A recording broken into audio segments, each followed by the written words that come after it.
Yeah, we gotta stop this shit. I think I got lucky in this lineup because I got dealt a very tame documentary, which is a nice little, recliner for the psyche, but then I was also forced to watch zoomed in.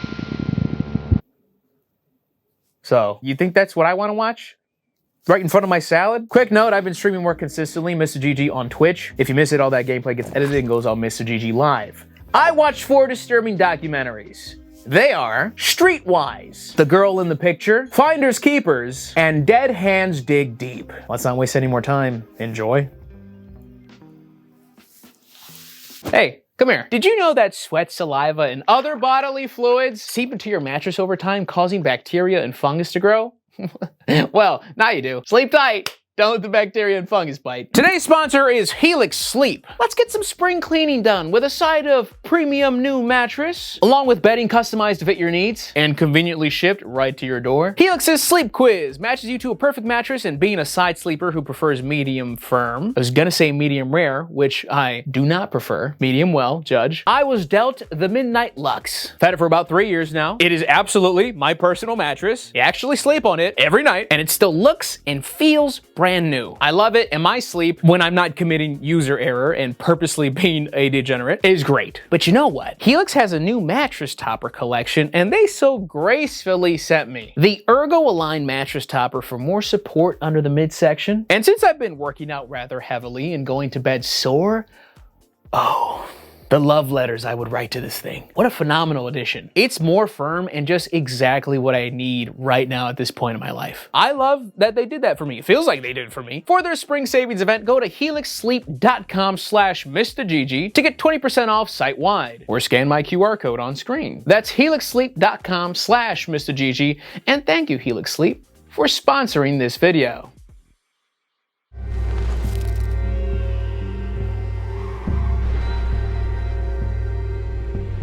Girl in the Picture is a heartbreaker. My seasonal allergies are really bad, so on my first watch, my eyes were getting watery and whatnot. And then on my rewatch, it happened again. Pollen at the same timestamps. I debated not even spoiling this one and just telling you to watch it. But last time I did that, I was scolded in the comments. That was with Dear Zachary. So let's talk about this one. But I do want you to know right off the bat, my favorite doc in this lineup. It is disturbing, it is sad, and it's a lot. I also want to point out that I have a lot of questions by the end of this doc. I realize there's a lot of information that they present, so we can't constantly pull over and speculate, but I'll save them all to the end because it'll confuse you more if I do it during. The timeline of events is presented to us in the same way they were discovered through investigation, so we will be jumping around quite a bit. You ready?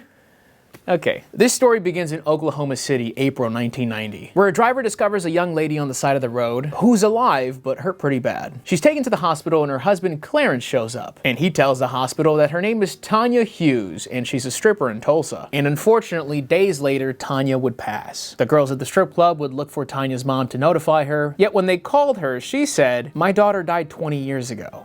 I don't know who you're talking about." The woman they buried was not Tanya Hughes. So, who was she? Pretty much right away, the doc nudges you that Clarence isn't who he claims to be. This guy's a gangster, his real name's Clarence. And because of that, I very much started to, unfortunately, think of A Secret Obsession, that bumbling mess of a movie because of the damn premise. Brandon's song, I Love You, please get out of my head. Don't ruin this for me. Tanya started working at that club in 1989, and her best friend there was Karen. Karen had actually met Clarence, her older husband, and Michael, their 2-year-old son. And it never looked like a pretty picture from the start. Tanya could not go anywhere alone with Michael. She would arrive bruised up to work and eventually be fearful for her life when she tells Karen that Clarence had taken out a life insurance policy on her. Clarence would eventually call Karen and tell her that Tanya had been involved in a hit and run. None of it makes sense to Karen or to hospital staff, because when she visits, nurses tell her they don't think it was a hit and run, they think it was foul play. The neurosurgeon there is also surprised at her condition after what was apparently a hit and run. Tanya passes at the age of 20, and with the later confusion surrounding her real name, her poor tombstone only says Tanya. After some questions about Michael's safety, the nurses recommend Karen to contact DHS. She does, and they come and get Michael and place him in foster care. His foster parents take great care of him. They notice almost instant progress with his behavior, and they actually have Michael for 4 years. However, there is a problem. Clarence still has visitation rights, and apparently Michael doesn't ever want to see him. But Clarence is fighting to get him back, until DHS takes Michael for a paternity test, and it is determined that Clarence isn't even the father. So his visitation rights are terminated, and his foster parents are now finishing up the adoption process. September 1994. People discover a man tied to a tree in the woods. That man is the principal of Michael's school. Clarence had pulled up with a gun, threatened the principal directly, and forced him to excuse Michael from class. He kidnapped the both of them at gunpoint and drove out to the woods to leave the principal tied up there. And now Michael is missing, with Clarence on the run. Joe Fitzpatrick is a special agent in the FBI who is put on the case. He knows he has limited time to work with, but they quickly discover that Clarence had tried to collect on his wife's life insurance back in 1990. But the social security number he used traces back to a man named Franklin Floyd, the real name of this story's villain. Clarence Hughes was just one of the many aliases he would use. They find that Franklin has a criminal past of abduction, rape, robbery, violence, and had even spent 10 years in prison in the 60s. One day, he doesn't show up in court, and he's been on the run ever since. Jenny Fisher, a woman watching this story unfold, swears she recognizes that woman on screen, and she keeps hearing them say Tanya Hughes. But that's not her name. She calls the FBI and she tells them, "I know that girl. I went to school with her. Her name is Sharon Marshall." So Jenny had actually seen the same red flags that most others who met, now Sharon, also saw with Franklin. However, when Jenny spoke to the FBI, there was one thing that was disagreed on, and that was Franklin's relation to Sharon. Because the FBI told her they were married. We have the certificate. Yet Jenny told them no. Warren Marshall, as she knew him, is her father. That was her dad all through school. They are not husband and wife. So the timeline is Sharon gets pregnant before college. She's now forbidden to go and leaves the state, and also is forced to give her child up for adoption. She becomes a stripper in Tampa in 1988, Franklin urging her to get into parties and offers sex services to men for money. Her friends at the club are concerned for her and can't believe her father is telling her to do these things, and she also becomes pregnant. Again, this time with Michael. Another girl who worked at the club, Cheryl Comesso, starts to hang out with Franklin and Sharon. Michael's babysitter is at their trailer one day, and Franklin pops in a tape trying to record some wrestling. The tape begins to play, and it's a video of Sharon and Cheryl dancing topless on a beach. He quickly takes it out, and the babysitter is warned to never speak of this. Yet the story does make it back to the club, and apparently Franklin had this shot for Cheryl, saying he would submit it to Playboy to help her career, all this bullshit. Sharon and Franklin would then disappear, at least to everyone they knew there. And Sharon would eventually give birth to Michael, and the two would change their names and get married in New Orleans. Now, the picture on the cover. That was somehow from a neighbor in the 1970s that gave it to police. Just had this photo of Floyd with Sharon. I don't know why your neighbor would have this photo. This doesn't exactly look like a Christmas card. But anyway, something wasn't right, aside from how uncomfortable this photo was to look at. Sharon was 20 years old when she died, meaning she had to be born in 1969 or 1970. And Floyd was in prison from 1963 to 1972. There was no possible way that Franklin was her biological father. And that's when the authorities assumed she must have been kidnapped as well. Which in that case, Tanya Hughes and Sharon Marshall were both fake names. And as of right now, the authorities have no idea who this poor girl really is. Now, Franklin's obviously a piece of shit, but a tad crafty to have evaded police for this long. But thankfully, the FBI is able to catch him slipping trying to renew one of his many licenses, and he's arrested. But Michael was nowhere to be found. Franklin's on television getting dragged away, saying, "I love my son, I hope he's found." Trip on a table saw, buddy. He lies to police over and over again about where Michael is. "Oh, I left him with some rich person. I thought that'd be best." All right.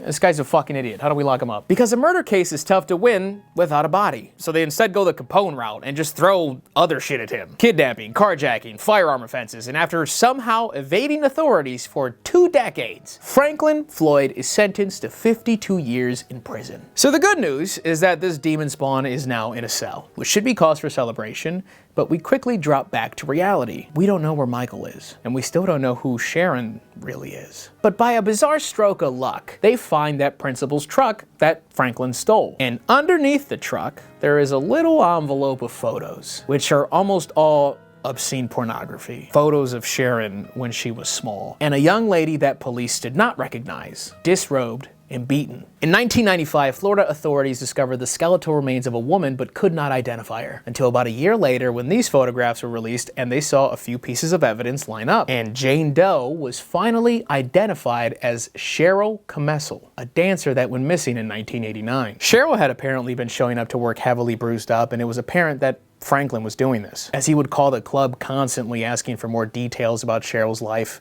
He seemed obsessed with her. One day the two got into an argument in the parking lot, and after being separated, that was the last time anyone would see Cheryl. And with that, authorities started to pick up why Franklin left Florida in a hurry. He killed Cheryl Comessel. New authorities would be looking for a father and daughter with the grandson, so he changed their names, married Sharon to make them a couple with a son. On top of that, Franklin's trailer goes up in flames one night as a random man walks in and then walks out. Any possible evidence left there, gone. Which we also gotta figure out who the fuck that guy was, by the way. Because who the hell was this guy buddying up with? We never talk about this bum having a job. It sounds like he would just force Sharon to strip to make ends meet. And if he always kept Michael close, where the hell was he going to make accomplices? Floyd is charged with the first-degree murder of Cheryl Comessel and faces lethal injection. Another one for the good guys, but we would unfortunately still be taunted by the unknown details surrounding Michael and Sharon. In 2004, Matt Birkbeck published A Beautiful Child, bringing Sharon's story to light. He had spoke with now retired agent Joe Fitzpatrick and even managed to interview Franklin Floyd, which resulted in nothing because he just wouldn't shut the hell up and denied anything Matt challenged him on. The readers of Matt's book were up in arms at the fact that there was no ending to the book. We didn't solve the case. How the hell have we not? And just about a year after the book was published, Matt receives an email asking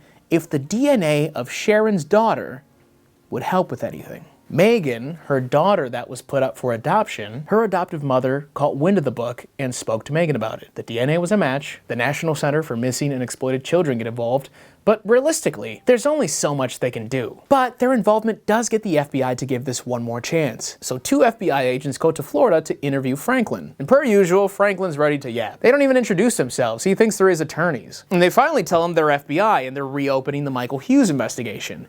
And he shuts that down. But after some work, they're able to get some emotion out of him and jump on that. They demand that he answer how he killed Michael. And through tears and anger, he stops and says, "I shot him twice in the back of the head to make it real quick." Tells them he buried him near the Oklahoma-Texas border, which they dig and sift for 2 days and find nothing. But they at the very least do have a confession now. And the agents didn't stop there. They let Franklin keep talking about himself, something he loves to do. Talks about how handsome he used to be. This guy's handsome, his real name's Clarence. Talks about how good of a bus driver he was. Says he met a girl named Sandy who had just lost her 3 girls to the state. And one of the agents stop him and give him a great question. What was your name at the time? Brandon Cleo Williams, an alias that they hadn't heard before. They strike while the iron's hot. They discover how he got married, the daughters' names, where they were born, and they ask him, well, who was the oldest? Well, that's the one you're here asking about. She was born in Livonia, Michigan. I asked him, what was the oldest girl's name? And what was Suzanne Savakis? What a breakthrough in the watching of this. We weren't on the front lines of this, but through your watching, you're so invested. You think there's a chance we don't get this answer. And then it hits you. This little girl who was robbed of her life, her family, her identity, who was robbed of her dreams of becoming an aerospace engineer after receiving a full scholarship to Georgia Tech, who somehow kept a smile on her face and exceeded in her academics through this daily living hell, was Suzanne Savakis. They get her birth certificate, and her parents are both still alive. So we talk with Sandra Willett and Cliff Savakis. Flashing back, Sandra gets pregnant. They get married, but Cliff goes to Vietnam. The child she gives birth to is Suzanne. When he gets back, Sandra's seen another guy, gets a divorce, has 2 more children, then gets another divorce. A tornado hits Sandra's mobile home, and when she goes to social services to get help with the girls, they take the children. Cliff's contacted and they tell him, listen, we don't want to break up the girls. Will you adopt all 3? Cliff's 23, unemployed, drinking, messed up from Vietnam, and just didn't think he would be a good parent, so he declines. Sandra then gets approached by a man at church asking her, what's wrong?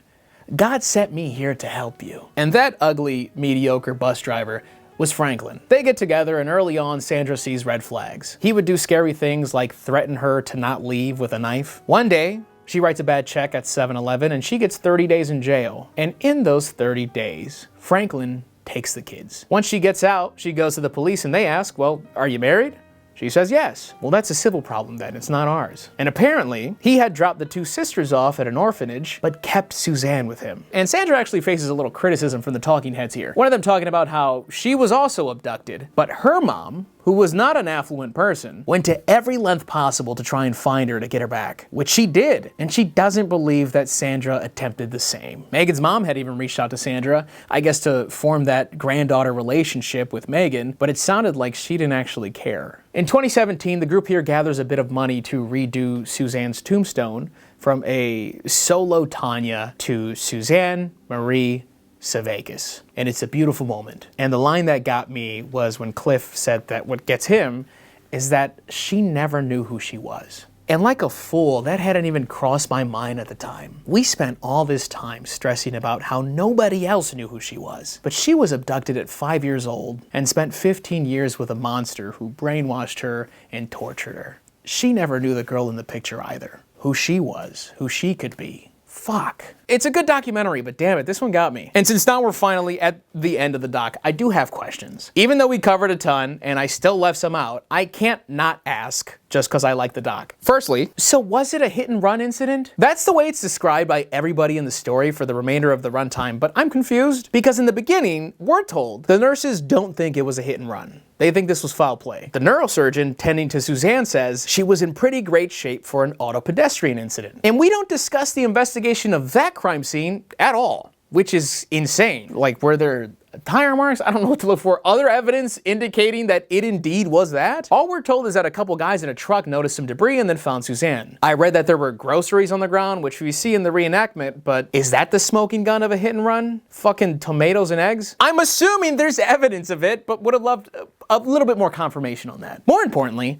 Franklin is obviously suspected to play a role in that, but how? Did he strike her with his car? Did he pay somebody else to do it? Did he force Suzanne to walk down this road and accidentally get struck? We end up getting all this information from him by the end of it. I'm surprised we don't clarify this. I know there were more pressing answers to get out of him, but maybe they already know. It just wasn't fully explained in the doc. Also, remember the neurosurgeon tells us she was in pretty good shape. Vital signs were stable, but then says she seemed to have a sinking spell, and it was a mystery to him. She passes away. And at this time, we're told that Franklin had access to her. Is it possible he intervened in some way to make sure she didn't become conscious and expose him? I know it's possible that it genuinely just did catch the doctors by surprise, but I just can't put anything past him at this point. It's proven that Franklin is not Michael's father. And I understand why we probably wouldn't harp on this one, but it does beg the question, well then who is Michael's father? We do hear about Franklin trying to force Suzanne into having sex for money, and that's where my mind went. However,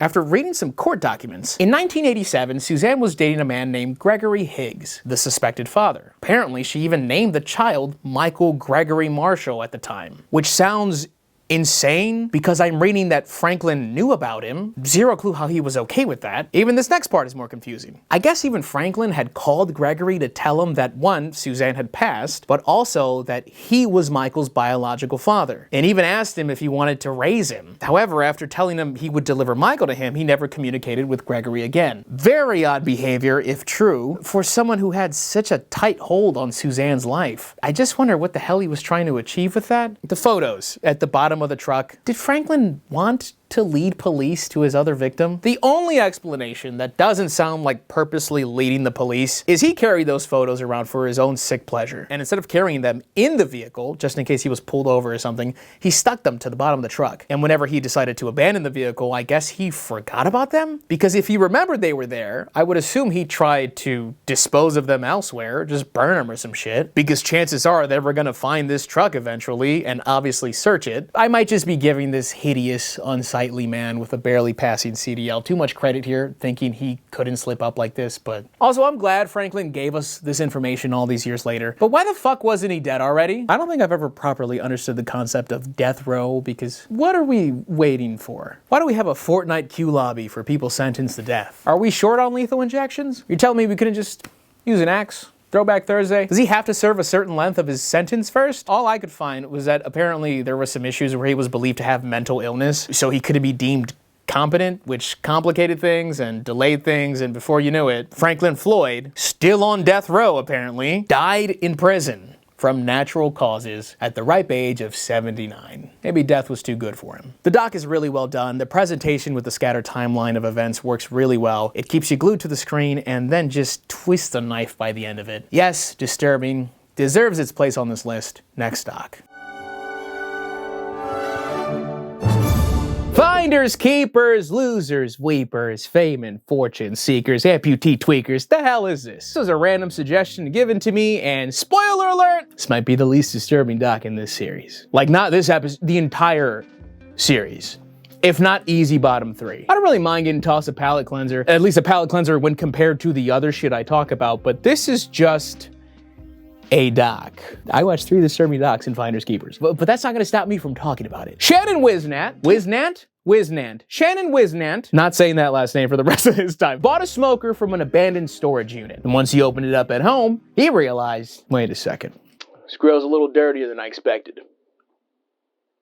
It's also housing what looks like the leg of a corpse. There was a dismembered leg inside of the grill he bought. Hey, what did Shannon Wisnant... Damn it, I said I wasn't gonna say it again. Hey, what did Shannon say before his wedding? I think I got cold feet.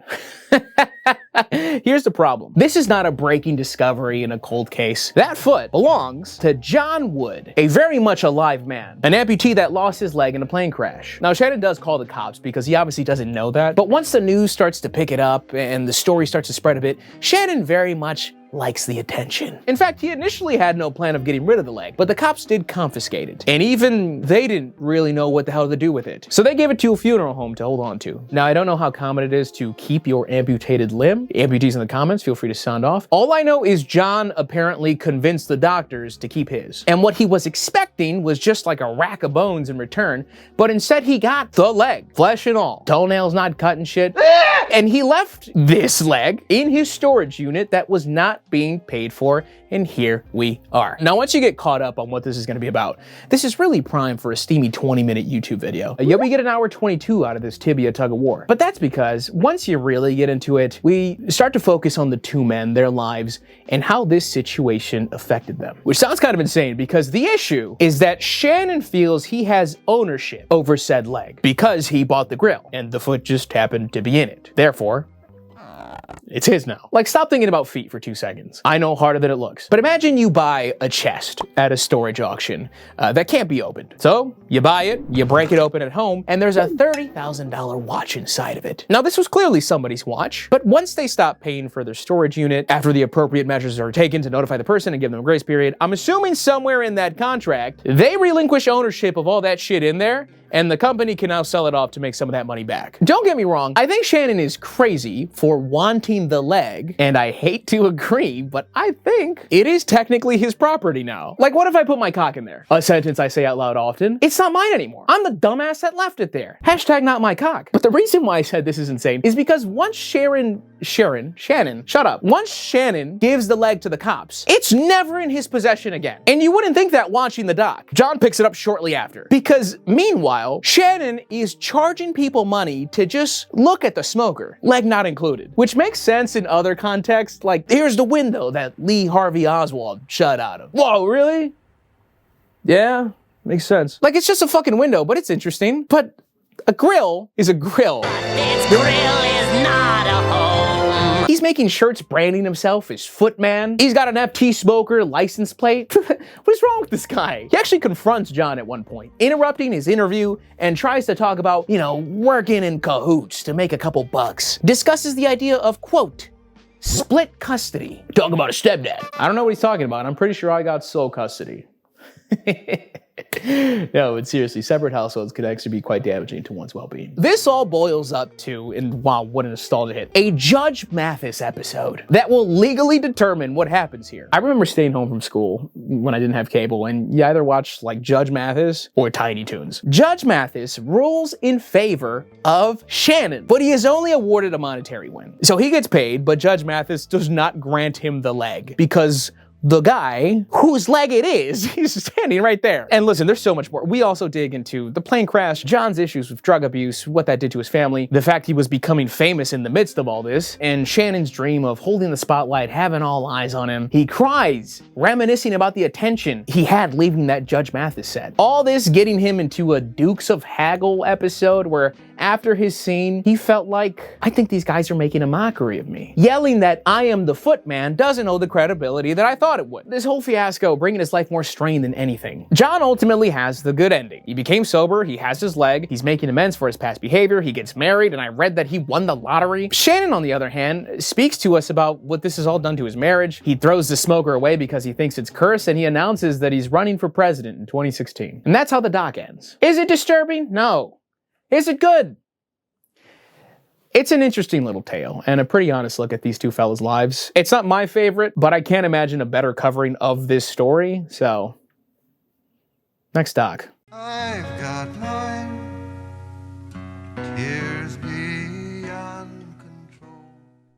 I probably should have realized what I was signing up for when this bad boy wasn't on the front page of Netflix. This wasn't on Wired's must-watch docs of 2016. Dead Hands Dig Deep is a look into the world of Edwin Borsheim, the former lead vocalist for the band Kettle Cadaver. Ever heard of him?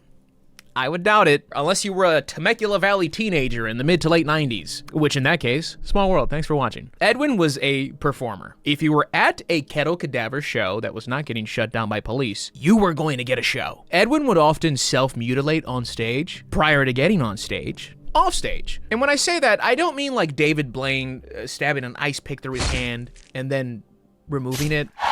I mean, Edwin would rig himself up like a Temu saw trap. Staples, chains, pins, nails, let your imagination run wild. Or actually, wait, they just show you. Never mind. I say it all the time, these docs are pretty much always fully blind watches for me. And listen, I'm a big boy. I can watch a couple hokey pokeys and sleep great. What I didn't expect was just how much his dick and balls were involved. Well, you see, what he would do is fish hook his foreskin and then leash it to his neck.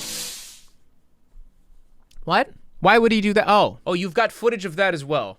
Got it. I watched a man crucify his ball sack onto a small panel of wood that then kind of behaved like a little floating platform for dick and balls. Oh, I'm sorry. Did you put this video on while eating your dinner? That sounds like user error, dumbass. So before I lean too far into the onstage antics, I want to talk about Edwin the person, because we speak to him about his past, his present, and his life from the outside in, from the perspective of the people who know him, was in a decline. He was abusing alcohol, drugs, struggling with loss, and isolating himself rather aggressively. At this point, the band had already been broken up for a bit, and Edwin had lost the love of his life in divorce, a laundry list of trauma acting as his shadow. While watching, I couldn't help but think of another documentary I reviewed, Until the Light Takes Us, which focused on the birth of the Norwegian black metal scene. There was a vocalist nicknamed Dead who would self-harm on stage, was fascinated with death, and would unfortunately eventually take his own life. Fenriz here was also a part of the scene. He had a very particular way of being, but I was caught off guard when I would see him to be affable, surrounded by all this other crazy shit we would talk about. And I couldn't help but vaguely combine the two when thinking of Edwin. Now, I do want to differentiate here a bit. Edwin didn't just self-mutilate on stage. He would do other things as well, like pretending to fuck a dead coyote on stage. I don't know where he got the coyote, maybe by the painted entrance of a tunnel. But in the same way Fenriz caught me off guard, so did Edwin. When you watch a guy breaking bottles over his head while his dong's out, puncturing his arm so blood can leak into a chalice that a girl will drink and then spit in his face, you might think, I don't know if I'd invite this guy to my fantasy league. But there would be moments where Edwin was randomly charming, genuinely funny, and sometimes even just a little dorky, which honestly made his story just that much more unfortunate because through his troubled nature, there was a guy who just wanted to go back to his teenage years and jam out after school, playing in his garage, pretending to play to a big crowd. There was a guy who wanted his stepdad to approve of him, congratulate him, notice him. And it's complicated to discuss, Edwin, because I don't want to sway the paintbrush in one direction here too much. I wouldn't blink for too long around Edwin. Like, do I think this guy wants to harm people outside of his sadomasochistic pleasures? I don't know, but I want to say no. But then, do I believe him when he begins the documentary by telling us he daydreams about murdering innocent people? Yes, it's complicated fearing this unpredictable snail. He apparently looked at this documentary as therapeutic, reflecting through it often, talking about how he thought his stepdad was this maniac, until he had to look at himself blowing his top in front of his ex-wife's stepdaughter and realize not only was he wrong, but he was somehow worse than the false image he had created. But you really kind of take away what you want from this doc. I know it'll be mentioned in the comments if I don't mention it. He made these two wooden figures to represent his ex-wife and stepdaughter that are just in his home. And sometimes he speaks for his ex-wife, puts on the mask that's on that wooden figure. It's a lot. And last thing I quickly want to mention, because it just caught me off guard, he talks about sleeping in a coffin, which probably sounds crazy to most people, but then he kind of explains his reasoning, and I'm not gonna start doing it, but it's oddly kind of inspirational. I consider every night as my own funeral, for be it good or bad, you know? And then can you imagine if someone all of a sudden after your death just wakes you up, wham, you're alive for one more fucking day, pal. The fuck you gonna do today, right? And from what I was able to find, apparently a little over a year after the release of the doc, Edwin took his own life. And honestly, there's so much more to unpack here regarding Edwin and even some of his bandmates, even though this is a rather short doc. I would say if you're interested and can stomach a lot of the things that I alluded to and more, I think this doc is solid for what it's supposed to be. It's absolutely disturbing, no question about it. In fact, on my first watch, I'll tell you how intelligent I am, I thought, I'll just watch this one on my flight. So there I was, seat 10A, iPhone in hand, just punctured foreskin footage, lighting the aisle of my fucking red eye. After I realized what I was gonna be watching, I poetically tucked the phone in between my thighs down here and just kind of hunched over. And I fast forwarded all dick-related shenanigans, not only because I was on a flight and I didn't want the flight attendant. It was like, you want some nuts? And I'm like, fucking bad timing, lady. But because I just didn't want to watch that shit anyways. The footage in the doc was upsetting me. But don't you worry, the trusted journalist that I am, I did watch all of it on my second watch, just to make sure I didn't miss anything. So, just so you know. Next doc.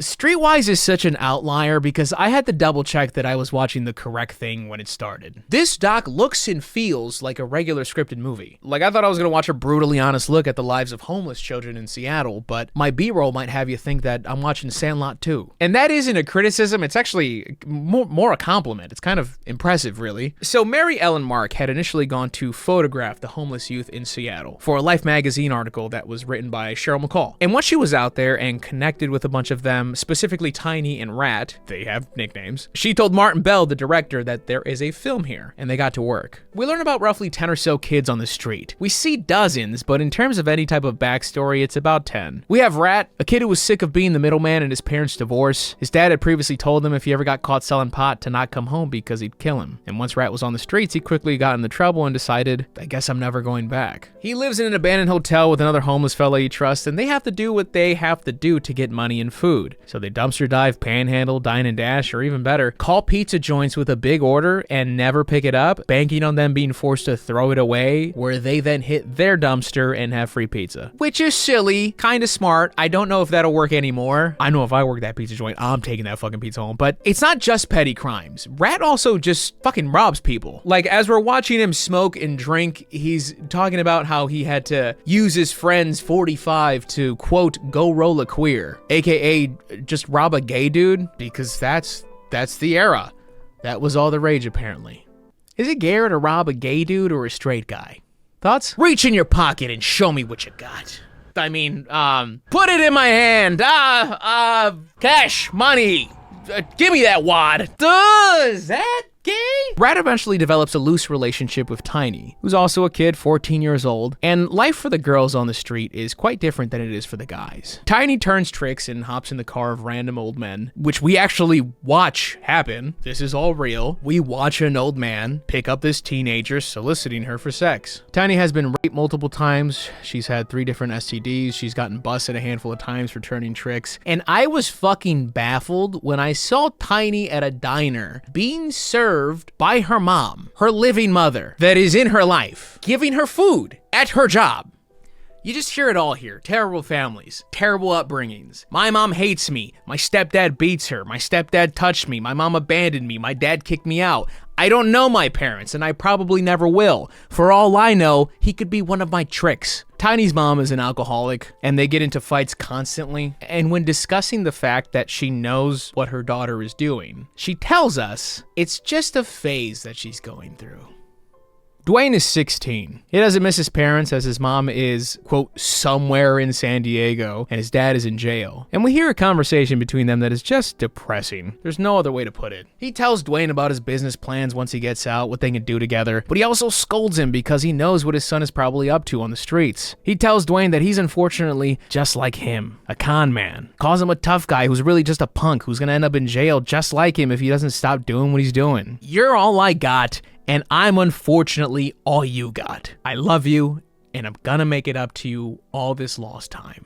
And we see Dwayne in and out of the picture talking with the other kids, and then we see him charged with selling pot as his worker tries to figure out what to do for him. And near the end of the doc, the social service worker narrates that there had been a suicide one morning. Dwayne had hung himself. And at his funeral, his dad shows up with a security guard because he's still an inmate. And the only others present are social service workers that had worked with Dwayne in one way or another. It's tragic, and Martin Bell's decision to not use any talking head interviews in this documentary and strictly audio interviews overlaid with the footage that they shot just hits so very hard in a moment like this when we hear Dwayne telling us that he wants a girlfriend, a house, or a car or something, have a little money in the bank, get a job. That's what he expects out of life. Not much. As the shot cuts to his open casket. There's no happy ending here. This doc is just, look at this. There has been some follow-up interviews and even an entire documentary dedicated to Tiny herself. From what I've read, nearly half of the people we learn about have all passed for one reason or another. Like Lulu, a girl who shied away from no one, always tried to defend the young girls in the street and took beating after beating for it. Eventually defending another girl in the street and getting stabbed for it at only 22 years old. A girl we don't even speak to, but that is in the footage of the doc, would actually end up falling victim to the Green River Killer, Gary Ridgway. It really just is a bizarre look into this reality. I also can't believe some of the shots we get, as I'm under the impression that they were just on the go with the kids and would have to set up shots quick. I think this documentary is just more sad than anything, but it's almost like, because of the way it's presented, my mind tries to protect itself by having me think that this is just a movie. But that final scene with Dwayne always knocks me out of it. And that's Streetwise. If you guys enjoyed this video, please leave a like. Here's a second reminder to please leave a like. Subscribe. I got more content coming your way. Shout out to my lovely patrons. They get exclusives every single month. GamerSubs code MrGG 10% off. And as always, I am Mr. GG, and I am out. Bah.